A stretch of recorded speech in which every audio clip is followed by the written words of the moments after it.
What's up, y'all? Doing another video. Been a while, I know. My videos are going to be more sporadic. Work's been busy, holidays. Um, my wife booked a cruise like a week before Thanksgiving.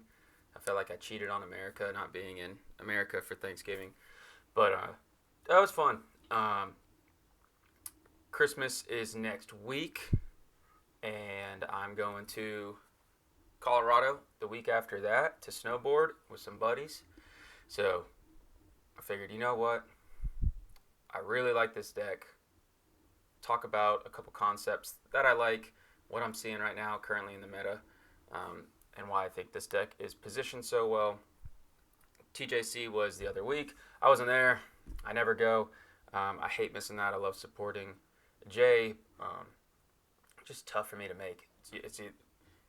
Last year, it's always been on my wife's birthday weekend, and it's tough for him to move the date. It's a memorial tournament, and so he did move it to the end of November, or like first weekend of December, and we just got back from a cruise.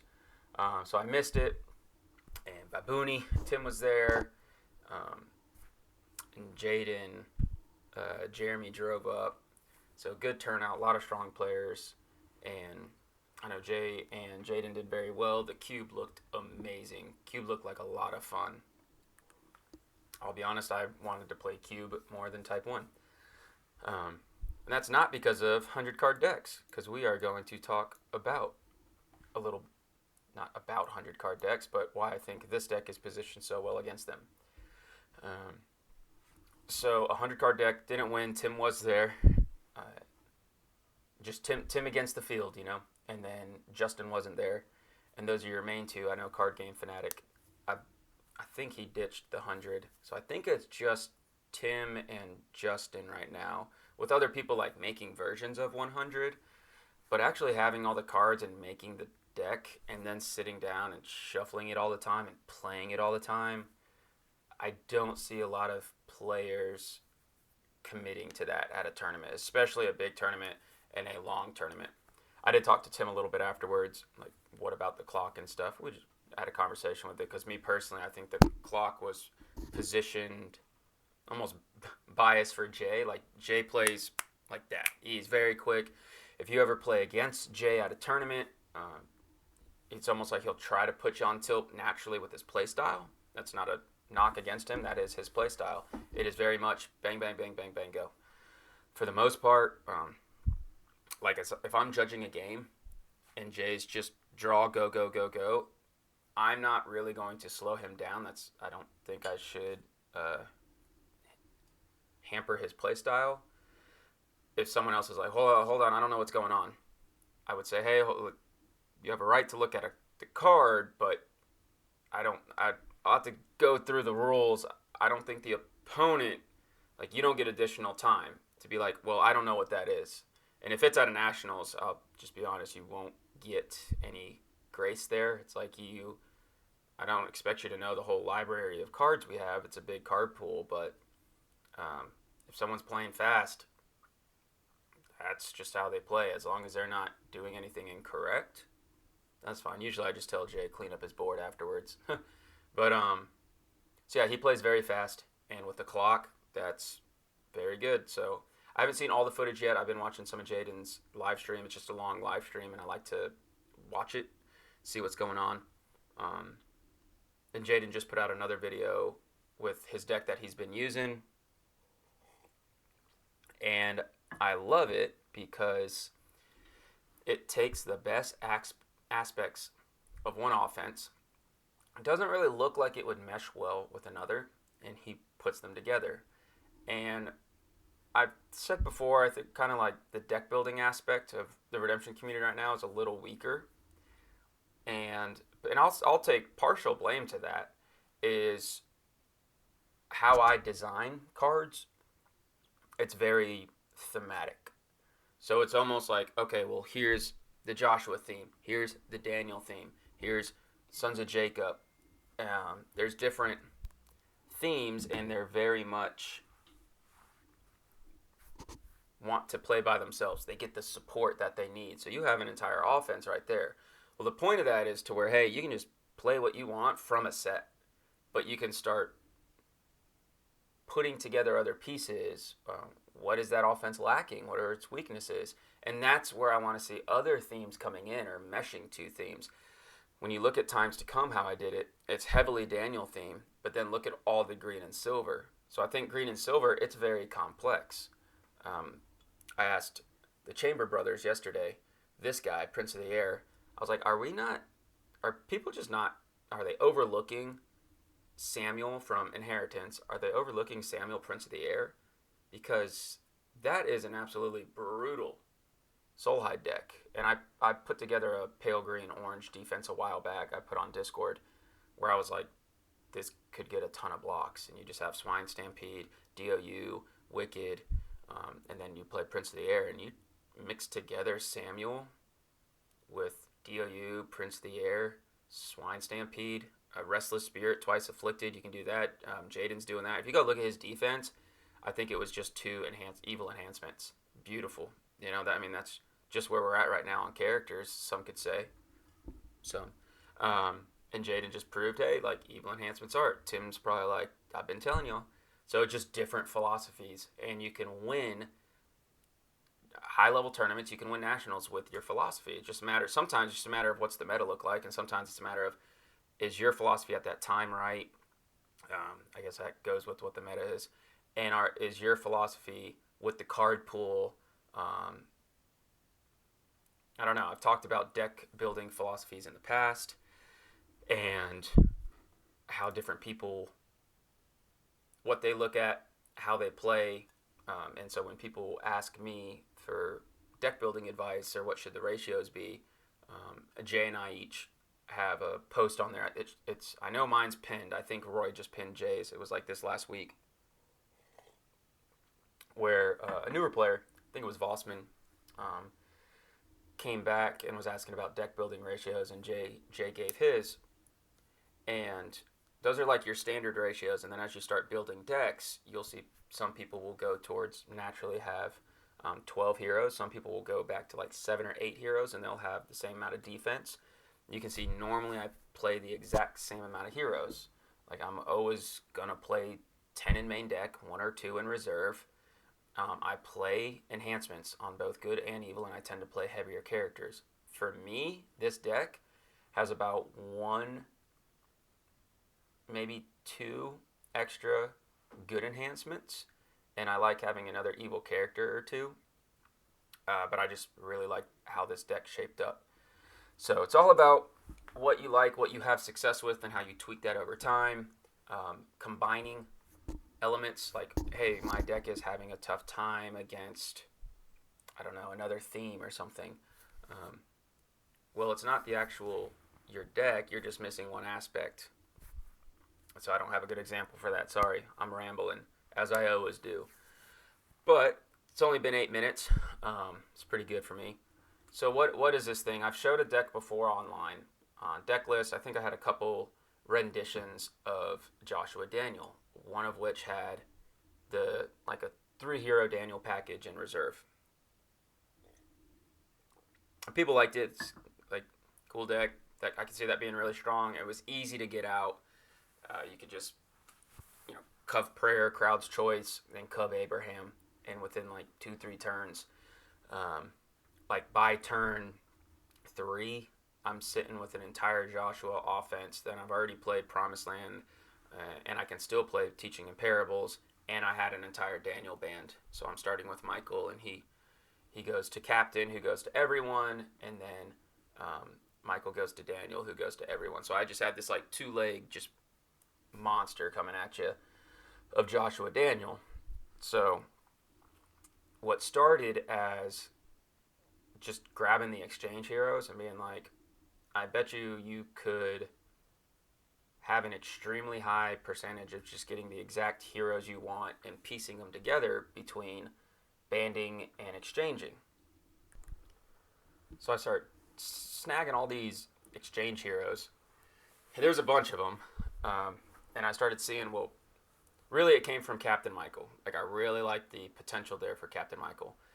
So I focused on Old Testament angels that were exchangers. and just OT angels that are good that I would want on the end of a ban or in some sort of ban, or what can I do with OT angels as well. Um, if it wasn't for like Meshach, I would just be playing with the Ezekiel stuff with cherubims. Um, cherubims are so good. Ezekiel with all the cherubims are so good. I think Mitch was playing some of it. I think it's just a matter of like finding the right defense there and getting comfortable with that deck, because I I think it's really good. And you could also mix it together with Joshua, or you can mix it together with Daniel, or you could just play green silver. Anyway, so I looked at all these OT angels that were exchanging, so I could band off of Captain and or Michael. And I went with Auto and Victorious Being, and I was like, Judge, and then or Single Brigade Prophet. Well, who is that, and what can I do with that? So at first I had Moses, Cloud of Witnesses in here. I had Deborah, Jehu, Samuel. Samuel was in here with Prince, and then I was going to do Swine Stampede as well, which still should be in here. Probably instead of Destructive Sin, I should just put in like a Restless Spirit in here, and a way to get Restless, or a Terrifying Spirit, and which one is it? And I think it's Restless, and grab Swine Stampede and Twice Afflicted. Like, that's just good to have. So I'll probably bring that in, and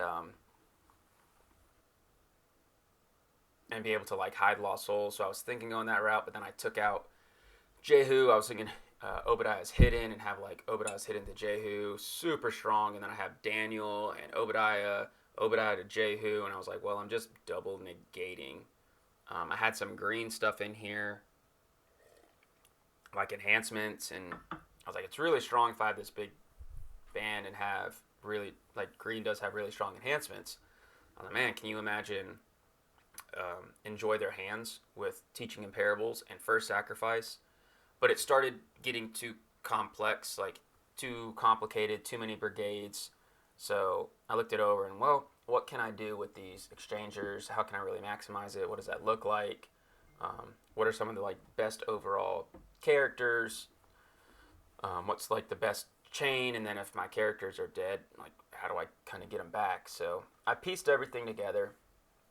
I went heavy enhancements and territory destruction, and I picked the dominance for power plus searching, and piecing things together, because I just want to be able to stop really anything. So what all does this look like? Ideally, you can do the ban multiple ways, depending on game state. So it is a very, very advanced offense. I would say Genesis is one of the more advanced offenses. Jaden has a pretty advanced offense with clay posties. So this would be one of the more advanced offenses because of all the pieces and the exchanging. Anything with like Jehu kind of stuff, Mighty Men and Jehu, that gets advanced. So there's things that are just like and it doesn't mean the deck's necessarily better, but usually when you have different options, it means from a gameplay perspective, you have more ways to attack, more ways to respond to situations. So let's see, what does this thing do? Usually we'll have Michael, Daniel, Meshach. So nice and easy. Michael, Daniel, and Meshach. And then I'll just put it this way. I forget, I moved my camera to the top. So Michael, Daniel, and Meshach. I'm still covering it. Let's see.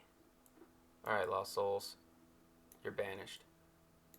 Michael, Daniel, and Meshach. There, you can see. So, and then you also have to pick your other target, but then you choose what abilities, what starts when. So if your Daniel hero is harmed, you may top deck it instead. So I'm not going to lose, and that's CBN, I'm not going to lose Michael, Daniel, or Meshach. That's really hard. You're going to have to capture him, and then I have Daniel's Guardian. You're going to have to discard him. And I still have Daniel's Guardian.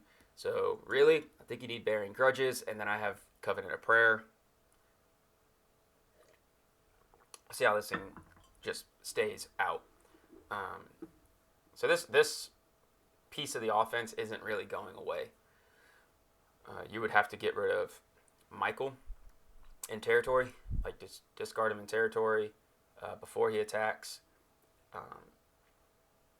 And then you would need to pick apart this. And even if I lose Michael, I still have Daniel and Meshach as a strong attack. I just don't have it all together. But Daniel and Meshach with Faith Unbowed, Shattered and Scorched, and I can still go captain to like Daniel's Guardian if Daniel goes, and mix captain back, like do a whole Joshua band to captain. So I'm saying you got to know the game state and mix and match. And I still have Bound in Battle, so I can do a whole Joshua band, and then flip in Michael or Daniel's Guardian Victorious, whatever. So it usually goes Michael, Daniel, Meshach, and so then I'd be negating fortresses, evil characters, and New Testament enhancements. And then I ban to a Daniel hero, so then I protect my hand, my deck, and my reserve, and your hand, your deck, and your reserve from you. So you can't draw cards, you can't exchange to your deck, you can't touch my hand, you can't touch my deck, you can't touch any reserve. It's crazy strong. Like, I know it's crazy strong. And then just throw a draw 3 on top of that. You can't touch anything, and I can get a draw 3. But it's a draw X. So, but y'all see why we put like X limit 3 and why we're not doing all this draw ban. Like, that's very rare to do, or we cut it down to like a 1. Like Eliezer, draw 1 or 3 if. You'll see stuff like that where, hey, you know what, maybe a 3 is okay, but we don't want it turn 1. We don't want it turn 2. Like, we want you to have to not just get to this insane start. And guess what? The game's still really fast. So enough about that. Now we go to captain. Usually he doesn't always get the initial draw 3 right off the rip. Like, it'll take probably turn 2, 3 for him. That's fine. And then he can ban to officiators and equip Joshua.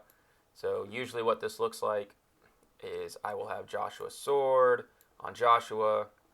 Joshua will go to Lord's army, and I'll take a fortress or equip Joshua. I'll draw 1, I'll discard, I'll get Lord's army, I'll negate an evil card, I'll get to draw. I have regardless of protect, and then I'm negating fortresses, evil characters, and New Testament enhancements. My only New Testament enhancement that I play in battle, I could play Teaching in Parables in battle, but usually don't. War in Heaven, situational. That would be negated if Daniel's in play or in battle, if I choose to play it. Mostly just in there because I have so much silver. I'm banning with silver and I have orange. But Amazing Faith is CBN. So everything else, that's Daniel, that's Psalm. He doesn't negate anything else on my offense. So I'm negating fortresses, evil characters, New Testament enhancements. Michael's keeping them in play. My hand, my deck, my reserve. Your hand, your deck, your reserve. All protected from you. I get to draw 3. Captain gets to negate, draw 3. I get to equip or take your fortress. I get to draw 1 and discard something in your territory that's not a character. When people lose their woes, they don't like that. That is their biggest negate. That's usually their answer to everything. And you take that away and they're just like, most of the time, I'm just going to discard your woes and you can't negate my wall of protection. Then Joshua comes in. And usually right off the beginning, I'm going to grab Lord's Army. That'll give me the additional protection of Lost Souls and restriction of evil dominance. And then after that, I just grab whatever enhancement I want. So there's not a lot of defenses that can beat this. There's not a lot of defenses that can beat this multiple times, especially when I'm just hitting your territory and your fortresses don't work and you can't get card generation. You can't search. You can't draw. These are all my exchangers, how I get it out early. And then when you double down on, because you have Joshua's sword and angel chariots, you can put angel chariots on usually Michael because of the top decking. So Buckler just makes it more consistent and gives me another somewhat CBN protected attack. Buckler cannot be negated protection because it's a dominant, but I only have one or two weapons in battle. Still, that's going to put in a beefy character. Either Lord's Army, Captain, or Michael are going to have angel chariots, and Joshua always has a sword. They're going to have to get over a 20 plus strength toughness hero that's protection. All the while I'm going to teaching in parables them, I'm going to hit them with the first sacrifice off Daniel. And it's like, oh, you only have one hero for Daniel. Like I said, Michael always keeps him out, and Daniel's guardian can get him back. And he's not going to get banished. I have Covenant of Prayer. And we're not really seeing banished right now anyway. So my 1-to-1 ratio of Daniel first sacrifice is fine. My other pretty much pseudo CBN attack is Faith Unbowed, where I can make my entire Daniel Joshua band protected. Before I attack, that is insanely strong. Do Not Question is amazing in Joshua. Do Not Question is amazing in an entire Daniel band. If I put them together, it'll negate my sword or my angel chariots, and that's okay. But it's a massive negate that usually just negates evil. Speaking of which, just negates evil. Also, CBN grabs a good dominant. So it's all just big negates, because what can you do? Like, I'm protecting everything.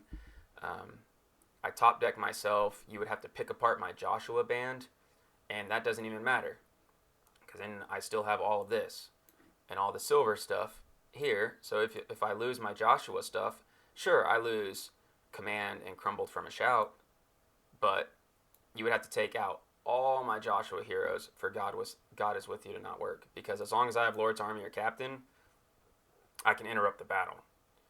So really, you got to block me with protection. And really, it's just, I guess, Judean mediums to Prince or Red Dragon. And even with Prince of the Air, usually you just do like Judean to Prince. Lost Souls are protected, so you can't underdeck them. So you got to Judean to Prince and try to underdeck my guys, and you would get a 1, 2, 3, 4. I mean, who are you going to underdeck? I can play on anything. And then Prince usually doesn't have backup. It's just Prince. So you won't. I don't think you'll get a block off me with Prince. I'm not seeing a lot of Gates of Hell. Seeing it, but not seeing a bunch. So if you're not like adding to battle on top of that, like a Red Dragon or something, and even then, I'm going to out mass negate you and negate all your stuff and Gates of Hell won't work. Daniel's in battle.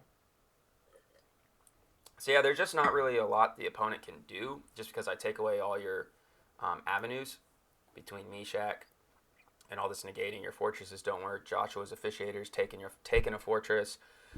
Joshua's sword is doing whatever I want it to do. All my exchange guys, and then what the other way I like to do is, let's say I'm playing Justin or I'm playing Tim, and they have these massive defenses. So I swap the band around, and I start with like officiators, Joshua the commander with sword. He bans to Captain, who bans to Michael, who bans to Daniel, to Meshach, and then I go Angel of the Oak, and I swap over Otto to Jephthah. So now I have First Sacrifice, Teaching in Parables, Jephthah. Yeah, you don't have a lot to work with, and your best characters are gone. You don't have a Woes. None of your fortresses work. Good luck. Let's see. And then I have a Covenant of Prayer in Judge's Seat. I'm still trying that out. In Nationals, I was doing Covenant of Prayer in Nazareth with great success. I loved that play. Catches people off guard. Joshua wrecks your territory. Promised Land, Teaching in Parables really messes with what the opponent like options. I don't need Nazareth in this deck because Meshach is a one-sided Nazi, so I don't need Nazi. Maybe it can stop them from when on their turn, absolutely. But a one-sided Nazian battle that you have to go up against and that you can't really get rid of, I thought, you know what, let's try Covenant of Prayer with Judge's Seat, and that's just another way to take out their best evil card in territory. As always, I could see like a Stocks or something being in here, but I can't fit everything, right? I think Wall of Protection right now is huge between choosing and cross-banding. Just play Wall of Protection. They're going to have to do something about your Wall of Protection because their woes might stop at once at best, because they got to play woes as evil. So that means my Judge's Seat can target it as well. So I have Joshua's Sword and Judge's Seat. Yeah, I think Destructive Sin comes out, and we bring in Restless Spirit and Twice Afflicted and Suicidal Swine Stampede. I'd probably do that. Crumbled from a Shout was in here because originally this was a huge exchange offense that went to like Cloud of Moses, then was like by the number stuff. And that's why Crumbled from a Shout stayed in, because I was going to have Moses in battle. But then I was like, well, Moses is just going to negate Joshua's reserve access, so I have to have Storehouse for it. And I was like, that's not a strong attack compared to everything else. So maybe Crumbled from a Shout still comes out, but ROP, discard up to X, it's good. I think I used it once at Nationals in 10 rounds. That's not for me. That needs to come out. So I would like Lurking in here too with all the Chew stuff. Playing Orange helps, Possessing Spirit, stuff like that.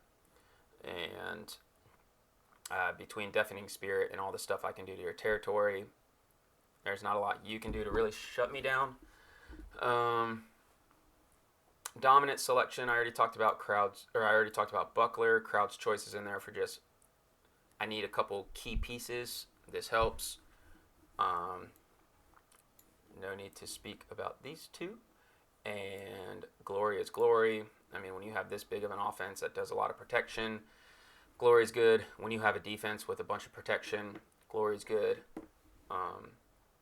Woes is Woes. And so then Bounded Battle. This is the card that could change. But when you have these other angels, it's really good. Especially if they're like Prince of the Air, try to underdeck you. And then if it's CBP, they just try to put you in a weird position where you just have like, they just leave you a Lord's Army. You just bound in battle and bring in like Daniel's Guardian and then negate Prince of the Air and then bring all your heroes back.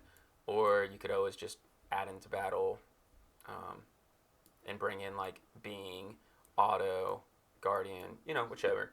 But you could also just play it as a negate evil cards in battle, which is really, really good when they come in with a protected guy. That's CBP. And then you're just like, oh, okay, bound in battle. The only thing that's really scary to me is Judean mediums with like KOT or Red Dragon, but he doesn't ignore angels. Yeah, Red Dragon isn't scary against me at all because of Michael. So it's just KOT. And then if obviously I'm going to draw and search in this deck. So Judean mediums to KOT would always be a block. But then Judean mediums, I would have the bigger numbers. Judean mediums would die. And that's it. I don't see them blocking me. I don't see this blocking me because I have ways to get rid of Hate the Light. So this defense, when I always say, can your defense block your offense?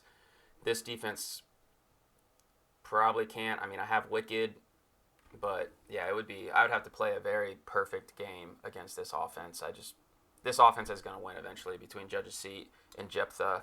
And then this little beauty right here of Vow for Samuel. When you have Vow, and I'm still like testing this one out, they're going to want to get rid of Daniel. And this was in here because I had, a bunch of green heroes. I had OT Prophets. When you just have Delivered and Offering Your Son and Book of the Covenant and you're playing with green and you just activate You Will Remain and Vow for Samuel, and you play Grapes of Wrath and Called to Prophecy, that's just a lot. Like, they have to stop. I'll be honest, Chariot of Fire, you are just constantly making them waste all their resources in either resetting the battle or adding to battle. That is really, really good. And if you see how green plays, they're going to pick apart your deck while just constantly going back into battle or making you instead things, and they're going to add, and it's brutal. It's fun to play. But I really like Vow for Samuel. That's not in this, the rest of that offense I just said is, I just keep going back to why people aren't playing green. It's so crazy. But for Vow for Samuel, it's, if an OT green prophet is harmed, you may reserve this card instead. So just Daniel. It just makes it to where he's just another bulletproof hero in battle. Like, they can't underdeck him. They can't touch him. Like, Michael can top deck Michael and Meshach. I can leave Daniel in battle and put Vow for Samuel in my reserve. And then I just get it again. So it makes it really tough for the opponent if they play like a Regardless of Protect enhancement or a CBP enhancement or CBN enhancement. It still doesn't get rid of everyone. And now I have Daniel in battle, and at least I still have some firepower for Daniel. So I don't know. I really like it in there. Maybe it's too situational because it's just a one of. It just makes it to where I can push all these guys in and be like, Daniel's never going to get touched. So it's really, really good card. I want You Will Remain in here as well.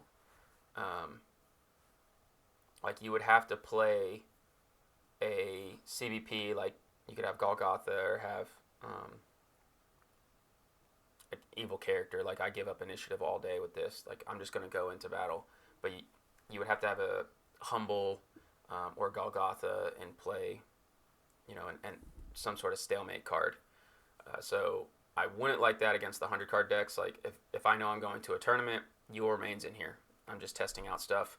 So I do think You Will Remain should be in, and maybe it is for Vow for Samuel where I just have You Will Remain. But as long as I can block a couple times, I don't see this offense getting whooped. So it just makes it to where it's too much for the opponent to have to block consistently, too much protection. You can't access your reserve. Most of that stuff is in the reserve. But it'd be interesting to see that big beefy Herod defense is scary. That's really good. It's essentially type 2 Herods. Pretty close to it. And then the other thing is I have Bound in Battle and 3 Woes for Herod-like stuff, playing the negate after for CBP. So I think that's everything. 33 minutes. This thing can come out and hit you like a freight wave, or it can come out and just take an additional turn. It is 50 cards. So I will kind of run through it to see, because it's a little quicker video. And I kind of like giving my thoughts while playing, like what's going through my head. People have asked that, like, how do you know which play to make? So first thing I do is I always kind of organize my hand. So I put down my Lost Souls. Keep in mind, track what Lost Souls you put down, because if you're playing stars, you need to know how your souls and your stars activate. Your star abilities being like Teaching in Parables. If you're newer, that's a star ability. If you get it in your opening hand and you get it every time you draw 3, if you have a card with a star ability, you can show your opponent the star ability and activate it.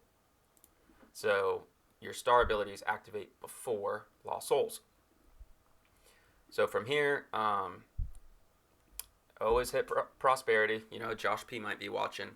And as much as I love these 2 cards, and I love having a negate for Fallen Star and KOT, and I love Fallen Star at the beginning, I love KOT, Protection from Dominance, it's gonna be one of these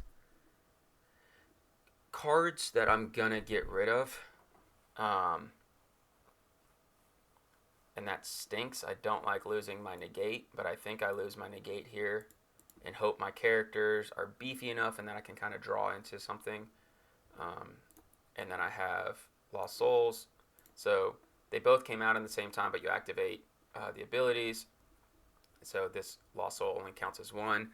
Common question for Harvest Time is when all the Lost Souls come in and the opponent has hand advantage and Humble comes down, like, are all my Lost Souls essentially, they're all my cards CBP? And it's like, no, because what is the reasoning on that? Humble comes into play, and only Humble would be CBP. I forgot the exact reasoning, but just in case, that question's been coming a lot. It came up at Nationals, and I was like, I know it's not, but I don't know the reasoning why. Still don't. So yeah, if someone plays Harvest Time against you and you have hand advantage and they put Humble in territory, just Humble CBP.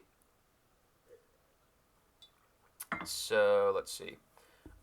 Now here, do I want to go first or do I want to go second? It's up to the roll. If I go first, I'm fine with that. I prefer going second because I have a Fallen Star and a KOT with a Glory. That's not bad. It's not a bad block. If they're playing New Testament, then yeah, then KOT's not going to do anything. But if they're playing anything, they have to have multiple heroes. So I kind of like going first or second, or I'm fine with going either. If I go first, I have a CBN, essentially protected Meshach with Faith Unbowed, and I have Buckler to get another hero. So that's a really strong attack. I don't love playing Faith Unbowed and Buckler in the same turn.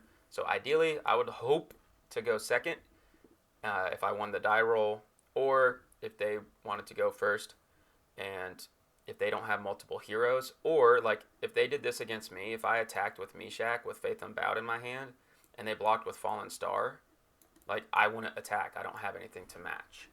So maybe Fallen Star would be a block there. If not, that's okay. So now I draw 3, and that's the craziness of this deck. Like what all we can do. We don't want Fallen Star to work against us, and now we kind of have not everything, but we have a lot. When we play Buckler and we go to Michael, we have this right off the front.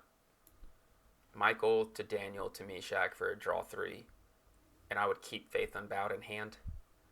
No one's going to be protected because I don't have any equipped heroes. If I go to Captain and I get Captain, then Captain has a draw 3, but Officiators isn't going to do anything, and because I'm not going to equip without Joshua, and Stone Carriers is going to be like a pending exchange. I still would have Faith Unbowed because I could play it off Captain, and I would get an interrupt withdraw all. So either way, not bad, but I'd rather get the much stronger attack and play Buckler with Michael. Take a good warrior weapon from deck. I don't need to play Faith Unbowed. I feel really strong going into this. It stinks I don't have any of my other Exchange Angels or Captain. Oh well. If I felt really froggy, if I wanted to, then I could do Stone Carriers. And if they block, I could go to Captain. Like I would put down Officiators and just push a Stone Carriers out there.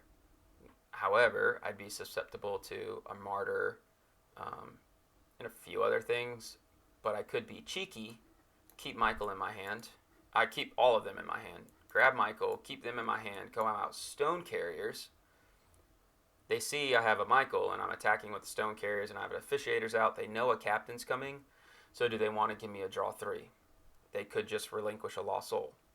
if they block, I flip it to captain, who gets a draw 2, but then brings in Michael, Daniel to Meshach. That is just something that you have to. Is the risk worth it? Do you think they're going to block? For something this early, where I just for sure want card advantage, with a strong attack, I would not risk going stone carriers. So I would just push a Michael to Daniel to Meshach out, get my draws, have me. That's just a really strong turn 1, really good band. Meshach early on a draw 3 isn't fair. I forgot to tell y'all, I ran this deck by Maxwell, and him and he was like, dude, I'm making this deck. He made a version, and he was like, I think Meshach could go into the main deck. And I used to have Covenant with Abraham. Meshach came into the main deck, and I love it. So that would be my attack. I have a tough time thinking that's going to be blocked turn 1, but could put down my Gates of Hell. Honestly, getting Destructive Sin out so early, that's absolutely brutal. And that's because if they draw a good draw ability, I get to draw 1 from the bottom instead, so they cannot use a good draw ability. Now, if they push Meshach in there, they can draw 3. So now from an attacking perspective, I feel good about this. I have a KOT, I have a Red Dragon, I have a Glory, I have a Woes. There's a lot I have. I probably just Red Dragon Glory. Just get the block and move on. I don't always just drop a Glory. Like if they're an Old Testament offense, I would have pushed a Red Dragon, make them do something, and then done KOT and keep my Glory and make them use something else. So that's another, like, just looking at the battle, what are they playing kind of thing. Or make them use something, push in KOT, make them use something else, play Woes. Like, make your opponent use their resources. So we can say that, like, that's usually one of my more favored blocks that I like to do, where I would push Red Dragon, Gates of Hell, and KOT from hand, or Fallen Star, Deceiver going to, I didn't have that in my hand, but I drew into all that stuff. No, I already had that. So then I did my draw 3. It's just depending on what they attack you with. I have my upkeep trigger. Now from here, I could already go to First Sacrifice and play that, or I can just vow for Samuel. If I want, I can take multiple negates. It really depends on how I'm going to be attacking. So I have officiators. I have Angel Under the Oak. Can't take Captain, but can take Joshua. So I could go and do like a Joshua band on top of the Michael band. So we would have to think, well, what do we want here? Probably just hit their hand and kind of keep that faith unbowed. Put this down, and this is where the deck really starts to flourish. This is where the deck really starts to flourish because I get to do this kind of stuff. Then I go to Meshach, and he's going to get my draw.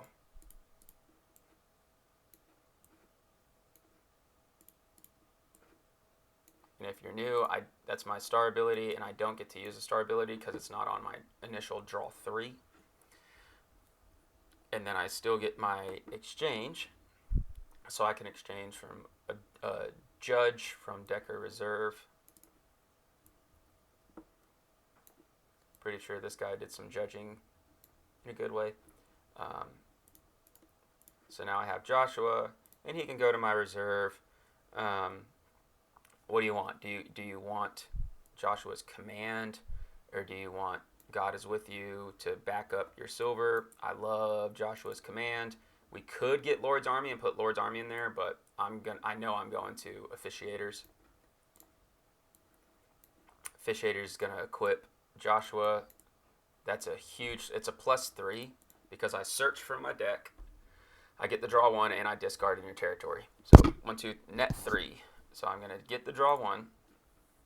And then I get to, since it's used by Joshua the Commander, I get to discard a card except the character. And then I get to finish officiators. And now guess what? If they block, I get to bring in captain. More than likely, they're going to they attempt to block. Let's say they do. So I get to negate that neutral card. And then I get to bring in captain. And he's going to draw 3.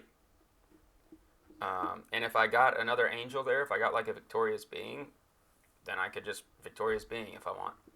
And get another draw 1. And I don't need to exchange to Jephthah. If they do anything, I have a bound in battle. But I have so much here that if they hit me with protection or something, negate and discard, like a foreign wise, negate and discard because it's ROP. Some people forgot that. Joe Schaefer was telling me at Nats. He's like, that little part gets forgotten. You need Joshua in play for things. You want Joshua's sword on them. I've had people block me against Joshua with protection. They said, you're an ish, and I would drop command on them or God is with you. And then they would need to do something, and I could just negate if I want in multiple ways. So negate, and then taking an evil card from their deck is crazy good. So yeah, that's all came from one attack. The amount of things I could do and play in card advantage, territory destruction, and all your stuff doesn't work. I don't think I play First Sacrifice, so I don't get to play Hate the Light. 10 cards in hand. We could say at some point we use 3 woes. That's okay. We probably would have used 3 woes in a block early on. And then I'd like to, like I say, rearrange my hand. And then they'd be able to go. And now I feel really good about blocking. I don't have my add to battle, but I do have protection and glory. If they're hitting me with OT stuff, then, Judean mediums or restrict good doms. As soon as you get Judean mediums out, your Fallen Star doesn't work. And then I do have blindness for a big negate on top of this stuff.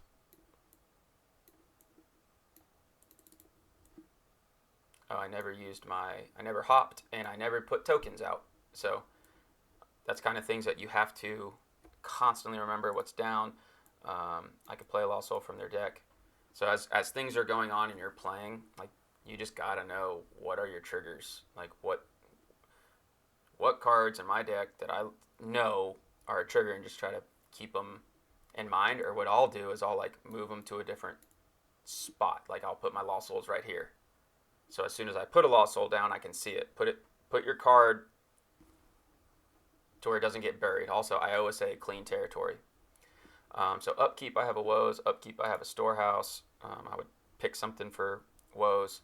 I want Vow for Samuel here. I activate book. I take Cove Prayer. I play Cove Prayer. Grab Judge's Seat. Play Vow for Samuel. Play Judge's Seat. Discard it. Discard their best card. Now what do I want to do? Do I want to play Hate the Light, Teaching in Parables, Faith Unbowed? I don't even think I would need to play Teaching in Parables. If their offense is hitting me, I can place Hate the Light in their territory. And I still have Crowd's Choice to get my other angel and hit their territory even more. Usually I like to do Teaching in Parables before I hit them with Jephthah. So I reserve their evil character and hit him with Jephthah. So I'm going to wait for that probably next turn. With my Crowd's Choice, I can go to whatever hero I want. But you see how this offense is just, it's brutal. I know, I'm not playing anyone. I'm just showing everything it can do. So from here, I don't have the other exchange heroes, but I am going to draw into them. I don't need them. At this point, we're going to want to Joshua into Lord's Army and end the chain with that. So we would just go Michael, Daniel. We don't technically do Meshach yet. We got to pick our other target. And then it's like, okay, who do you want to trigger first? Do we want to draw? Yeah, we'll take the initial draw 3. But we don't want to draw a ton. 1, we need a card in our deck for Jephthah to discard. We do want to make sure that we have Second Coming. We don't want to Jephthah into Second Coming, because that's, what's the point? We rescue a lost soul, but we lose Second Coming. No point. So then if we draw 3 here, we'd have 5 cards left in deck. We know we have all of our lost souls out, so we know we have 8 true cards in deck. If we drew 3, we'd have 5 left. And then we still have to draw next turn, so we would have 2 left. So we could draw off a captain just trying to get our Second Coming. If we don't get it, we have our Crowd's Choice. So it's just a matter of, well, I have a bunch of dominance and enhancements in my hand, and I don't have the other storehouse. I'm just using this one because it looks pretty, but in a deck with a good bit of enhancements, I would swap storehouses. Justin swears by the, I guess now the OG storehouse. Without seeing a lot of Husham, I would agree. So I don't need to draw here, and I can ban to a Joshua Hero or a OT Angel Warrior. I can take their fortress.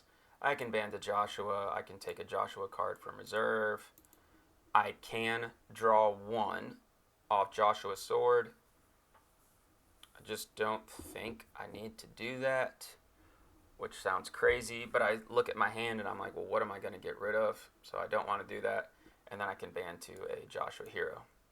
So they have to stop all of this. In battle, if somehow they could stop that, like if they have like protection or something, I Amazing Faith them. That's kind of what I want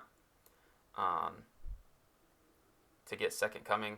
Now, if I drew, I would have just drawn characters and a weapon class enhancement. Like, I would have just drawn characters. I could put them all down. So I could have drawn, and that's where it's just like knowing your deck. Do I have all my enhancements? That's tough to do. I don't see anything blocking me there. And then you just get down to your hand very quickly. Now, if you are taking a long time in the discard phase, don't complain when we call last round. So in order for them to get through all of that, they would have to negate protection. They'd have to have CBN or CBP stuff. If they had CBN, like a Herod, Antipasta, if they had an Antipas Herod with Golgotha, I could still reserve my Vow for Samuel for Daniel and still have Faith Unbowed. And I could play a Glory, and I still have Shattered and Scorched. Really tough to stop this. So quickly get your hand down. We're good. We can pass turn, and while we're passing turn, we kind of make sure our hand's where we want it to be. Whatever they attack, I block. Judean, KOT, Blasphemies. Maybe they get through here. They play Son of God, Second Coming. It's 4-4. So on my upkeep here, I could draw 1. Once again, don't need to draw 1. I have Victorious Being, and he's going to go to Jephthah, but I could draw 1. I could deck out if I wanted. I could draw 1. I just got to leave a card for Jephthah. So I draw 1 off book. I go to Storehouse. I can grab God is With You, 3 woes, trigger, and now I need to make sure that I'm ending my ban with the Michael leg. I know this video is a little longer because I'm trying to explain this entire offense. I expect this deck to be a little more popular potentially. It's just really good. So I can go in with Officiators, take their fortress if they have one. I have 3 cards left in deck, so I can get cheeky and draw another. Joshua can go to reserve and grab Crumbled from a Shout. I will not draw off Captain. I can ban to an OT Angel Warrior. And then what are my other two options that I'm going to do? Here and here. And I know one of my cards in my deck is auto, which is perfect if I discard that one. And the other one would have been Judas. So then I go here, I don't draw, and I go here. Oh, and I screwed up. Oh, he doesn't go to reserve.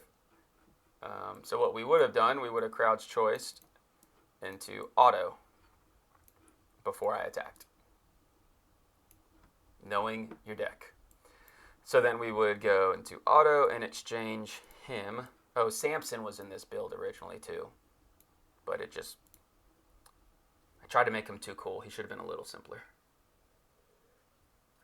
Like he could have just prevented enhancements or like discarded animal to prevent their enhancements. But yeah, doesn't matter. Anyway, he'll get good. Don't worry. He'll have strong enhancements and support. I want Samson. There used to be like a bulletproof Samson deck, which I just loved. So I eventually want to do that where Samson's like your bulletproof dude. Jephthah comes in. I can discard the top card of my deck. We know it's Judas. Discard 2 cards in their territory and push this. Obviously, I would have done a Teaching in Parables or a Faith Unbowed as well. Like, they're not blocking that. So, I rambled on about this deck. Coming right up to the hour mark. If you watched this far, thank you. Yeah, that's impressive if you did. But I did want to show, like, the lines of play with the offense. How it interchanges and what you can do with it. The other thing I could have done where I said I screwed up was Victorious Being just swaps to auto. So maybe I did know what I was talking about. But Victorious Being swapped to auto swapped to Jephthah. Really, you're just crushing their territory, crushing their hand, getting rid of their evil characters. And what's crazy is you can play, I think the Restored Land, and you can just pick apart evil characters in their deck. And that could be a reserve card for Covenant of Prayer. Or it could be a main deck card. Like I could I take out Storehouse? Because I have Joshua reserve access. Do I take out Storehouse, take out a couple cards there, and play with Restored Land? And every time I attack with a Prophet, I just discard an evil character from your deck? You need to think about this stuff if you're going to a tournament and you're going to face Justin. And you're going to a tournament and you're going to face Tim. If you're facing these 100-card decks, you need an offense that picks apart their stuff. And yes, I know, like, one evil character a turn won't do much. It is when it's their reserve access guy or their protected Herod. It is when it's their best evil characters. It's their Prince of the Air. So just look at it from that way. Like, if it's just, hey, every time you attack, get rid of an evil character from their deck, and you can play Judge of Seat, and you can play Jephthah, sounds good. With Teaching in Parables, so just look, if you know you're facing a heavy defense, play something that rips apart this stuff. Don't let them go to the reserve. Don't have Meshach in there. Don't be discarding a bunch of stuff. Swap your Storehouse if you need to. If you're like, hey, I'd rather have Storehouse and I'm not going to use the Restored Land, that's fine. Know how to attack. Know, hey, they got to stop a Faith Unbowed. They got to stop a Buckler. They got to stop a Teaching in Parables with a Jephthah. What are your little 2-card combos? Teaching in Parables with Jephthah is one of the best ones. I mean, Justin is still doing that stuff. He's been doing that for a few years now. So yeah, I think I've rambled on enough. I'll put out the green deck with all the craziness that has access to Jeremiah and just plays Jeremiah, or just plays green cards. Who would have thought? Samuel to Daniel is really good. You will remain, vow for Samuel, and all the reshuffling and discarding their deck and negating all their stuff. It's really good. Prince of the Air, DOU, Wicked, Lost Soul. But, and you could always play Satan's Seat with Prince of the Air, negate protect abilities, and slam a, DOU or Swine Stampede. So there's a lot to look at. There's a lot of ways to block. If you're shuffling Lost Souls in deck and it's regardless of protection, that could be more than one block. Could be a lot. So look at what Jaden just did. He just won with Twice Afflicted and Swine Stampede and Prince of the Air. Soul Hiding is one of the best defenses. And you can do that in a lot of different ways. Burial, Ancient of Days, all sorts of stuff. But that's enough of me rambling on. We're at the hour mark. So appreciate you guys. Have a Merry Christmas. I love going through like the story of Daniel and how the wise men, the Magi, it wasn't just 3, we just say it was, but it's multiple like wise men from different nations all seeing the star of Bethlehem and what that meant and the census and why did they have to go to Bethlehem. The story is incredible. You really dig deep into that story. It's phenomenal. There are sermons out there. One of the churches I was at in North Georgia when I was living there did one. That's what I found out about what all had to happen for Jesus to be born and why he went to Bethlehem and how he survived and everything. It's phenomenal. So I always read part of Luke, like part of the Nativity, on Christmas Eve or Christmas morning before presents or on Christmas Eve. So just some traditions to where we make sure we keep Christ as the center of Christmas, and then family, loved ones, all that. So hope you guys have a very Merry Christmas, and I don't know, make some decks, reach out to some people, try to get some games in, play around. So you guys enjoy. Talk to you soon.